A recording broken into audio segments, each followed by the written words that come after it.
What is an effective leader? Are we born a leader, or is it a learned experience? When looking at this question, I asked a couple questions. So, we're all born the same way. We all have different experiences. We all have good leaders, and some of us have had bad leaders. To look at how we create our own way of being an effective leader, we have to look at all these questions and decide. When I grew up, I wasn't immediately known as a leader. Through all of my experiences, having good leaders, having bad leaders, working with numerous different people, I feel that one of those key features is we do learn a lot from our mistakes. We learn how to adjust those behaviors. We learn how to be able to adapt from those mistakes and try to put those back into our everyday lives so that we can become better people, better leaders, and give more better, powerful information that our employees or anyone that we are working with will be able to see and gain additional knowledge from.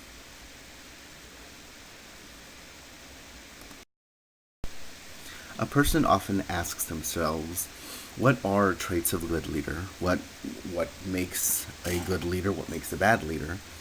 In order to understand what a good leader is, a leader needs to be compassionate, understanding, kind. They need to challenge their employees. They need to help with issues employees have. They also need to be able to give positive feedback that an employee will be able to learn from. Most leaders that I've noticed have created a very template formed way of giving positive feedback. And I see that that is more of an ineffective way of doing things, whereas a good leader will be able to give that feedback differently to different types of the employees that take information in differently. One person may need a little more aggressive approach to getting that positive feedback. Another one may be a little bit more passive in the way that they're retaining that information. Either way, a good leader needs to be able to understand those characteristics of each of their employees and be able to, again, communicate that feedback. Which leads to the next point of good communication.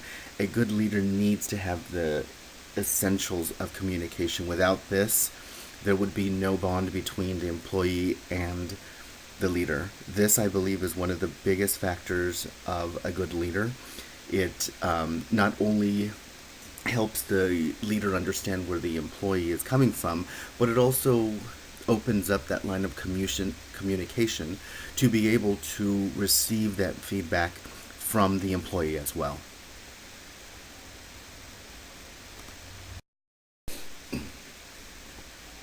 What is an ineffective manager? An ineffective manager is a manager that causes issues in the organization. The manager has little respect for their employees.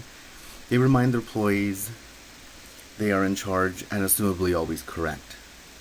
An ineffective leader has a hard time taking positive feedback, hates being questioned, and is hard to sway from a new way of thinking. Many times, ineffective managers are so stuck in their ways. When a new idea comes up, it's hard to be able to tackle that new idea because they are not used to it. So many times that I've seen, people often try to give their feedback and is turned away or not looked at. It's just another basic rambling per se. And one things that I've noticed is as employees continue to want to provide feedback, want to be able to think of new ideas, those ideas start to be minimized because of a specific leader. Unfortunately, those ideas may have been really good ideas, unfortunately will never be heard as they would have been shot down by their current leader. What are traits of an ineffective leader? We have poor character, lack of performance, lack of focus and follow through, self serving nature, not vested, lacking vision, not forward looking. These are only a few of the ineffective behaviors that I was able to come up with, as well as ones that I had seen were bigger offenders to these leaders. Many times, with all of these that we're looking at, a leader may not necessarily have all of these, but one or two of these, which would still cause the same impact as having one or all of these behaviors. It's more of a, if someone has a lacking vision, we can see that a ineffective leader is only looking to the now, can't see anything in the future. So if an idea was to come up from an employee, that leader that was lacking that vision would not be able to see what the employee was talking about, because they aren't able to see to the future. So with these traits, I do feel that these are some of the bigger ones. There obviously are many more out there, but I think these tackled a lot more of what I've seen in companies, as well as what I've been able to see from the company that I was looking at, which was Driscoll's Incorporated. Effective leaders and support to the organization. These leaders are willing to help everyone, not only employees in their department. These leaders look for alternate solutions that may work in other departments. These leaders strive to be great rather than good. These leaders can see flaws and attempt to help other leaders understand behaviors and ways to look to the future of the company. The reason we look at effective leaders and support to the organization is because many leaders tend to stay within their own department. They can't or may not have the availability to look at a different department and see what's going on there, because it may be affecting their own team. In our organization at Driscoll's, in my current position as a cost accountant, our cost accounting group is very secluded. We obviously in accounting, yet we work directly with our supply chain to look at vendors, pricing, and things of that matter. So when we look at supply chains, organization, how they function, it is a direct correlation with us, because we need to know what it is that their policies are doing, what their standard operating procedures are. So for us to just look at our own department, we become a little bit blinded by other potential things that we may be able to see in other departments. And with this here, effective leaders tend to do that. They look at other departments. They try to see, okay, this is something that may be able to work for our team. So we may be able to go ahead and introduce that idea, that thought into a different department. These effective leaders are the ones that seek out that extra knowledge rather than stay within their own means of their own department. How do leaders create positive people? Good leaders give valuable feedback. They advise their employees on techniques. They help the employee understand their mistakes. They give control to the employee. They help them understand that they are valued. They also help them understand the role they play. One of the biggest issues where at Driscoll's that I had noticed is that many employees didn't know what they did or what role they played in the company. Many of them, where I had did a survey on, was in the collections department. The collections department is very specific, very a specialized group where they do the collections, yet everyone else around them is doing stuff that they aren't aware of. So when I was in that department, it was hard to know what exactly my role in collection did. I collected called customers, but in the greater plan of Driscoll's, I never knew what impact I had to the organization. A good leader helps employees to understand where they are, what importance they have, what role that they have in the company that enables the company to be able to move forward. A lot of these items that are listed here are are pretty large items when you look at what the positive or good leaders are doing to be able to motivate their employees, being able to advise them, coach them in a positive way, not a negative way, where many times a leader may be able to approach an employee and only look to a negative item and not find a way to make that negative item a positive way of thinking. I've often thought of my greatest leaders that have always been able to approach me with a negative remark or something that I did that they were able to coach me on, but at the end of our conversation left it positive, maybe want to go out and fix my way of thinking in regards to those situations. That is what I feel a positive leader should be able to do, is to take negative feedback and leave that conversation with a positive feeling by the employee as well as the leader.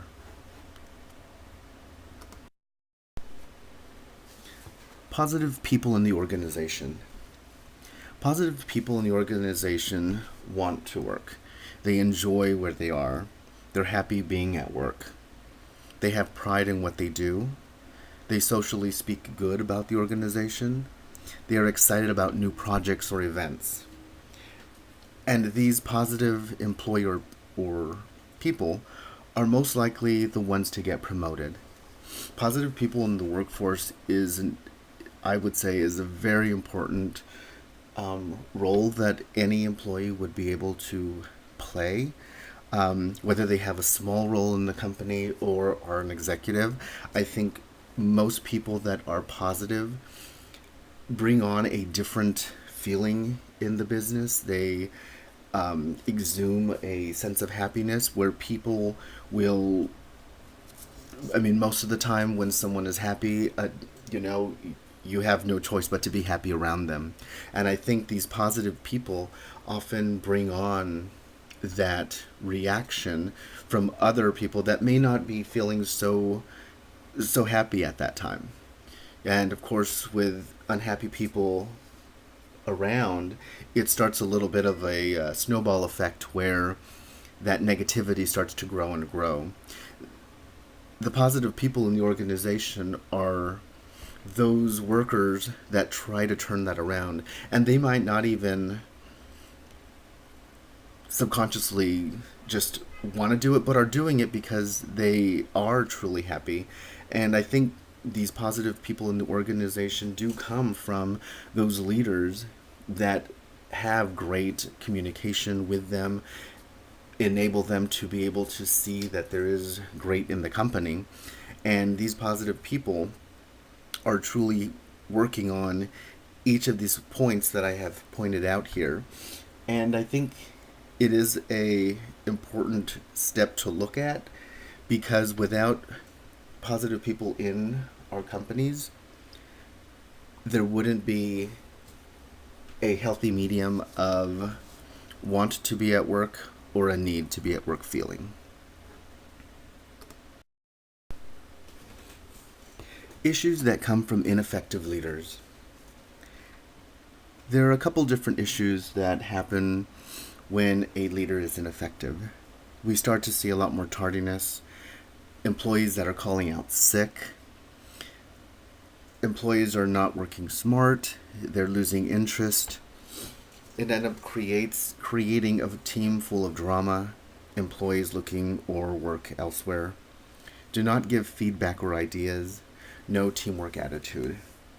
I listed a couple of these that I've seen as well as Driscoll's, and at other companies as well. But it's one of those things where employees start to feel that negativity from their leaders and don't want to be there. I think we've always, many times, employees say, oh my gosh, I don't want to go into work, so I'm going to call in. It's an easy fix. I don't have to deal with the drama that is there. Yet the bad thing is the next day when they have to go in, it is still there. Um, Many times, I even for myself, whenever I've had an ineffective leader, I do not want to be there. And these ineffective leaders start to create that illusion that all leaders are the same way. So for me, it was one of those things where I had a really bad leader, and I didn't want to work for that company anymore, because how can a executive be able to have this employee there, or this leader there, this supervisor or manager? So for me, I started questioning, if this company allows this behavior, it's not going to matter if I went from this supervisor to another one. That same guideline, same policy is going to be the same throughout all managers. So when I look at this list here, it gives a good identifying issue that employees face from these leaders. Again, there's probably a lot more issues than this, but these are the main foundation issues of the employee's stance. Employee feelings. Most employees feel their boss does not care. Employees do not want to be at work. Employees look for ways to get through the day. Employee reactions. These are reactions that were listed in regards to how employees really think. They ask, my supervisor doesn't care, why should I? My leader does not trust the work I do. My leader does not acknowledge me when I do something right. My leader only approaches me when something is wrong. My leader makes me feel worthless. Organization issues. These are issues that happen when we have ineffective leaders. Work does not get done. Errors start to increase. Urgency is no longer important. Sick time gets taken advantage of. Vacation time gets used up. Office gossip increases. Morale spirals down. Unhappy employees equal less profitability. What is coaching? Coaching is a great tool to help leaders find their strengths and help assist in turning around the negative ones that may be affecting their employees and the organization. Every leader should get some form of coaching. A new leader may be great, as they would take in good qualities from an effective leader rather than be paired up with a bad one. One-to-one coaching with their manager, outside companies coming in to assist, role-playing in hard situations, have an effective leader shadow a good one, management courses, management books. All of these are opportunities that a company has in providing these as learning materials for their employees or leaders to continue that coaching or even get that coaching education. Partnering an ineffective with an effective leader. This coaching method helps a leader try to refine and sharpen their leader skills with a leader that is good at communication and can differentiate between ethical and business behaviors and the irrational and unnecessary behaviors. This type of coaching will open minds to both leaders. One will gain additional information, the other will learn a better understanding of how to be effective. Incentives on improvement. Raises should be based on improvement. Metrics should include coaching progress. Manager trainings and leadership skills should be part of yearly metrics. Employees will start to behave differently. Teams will start to recombine. A potential hostile environment can be fixed.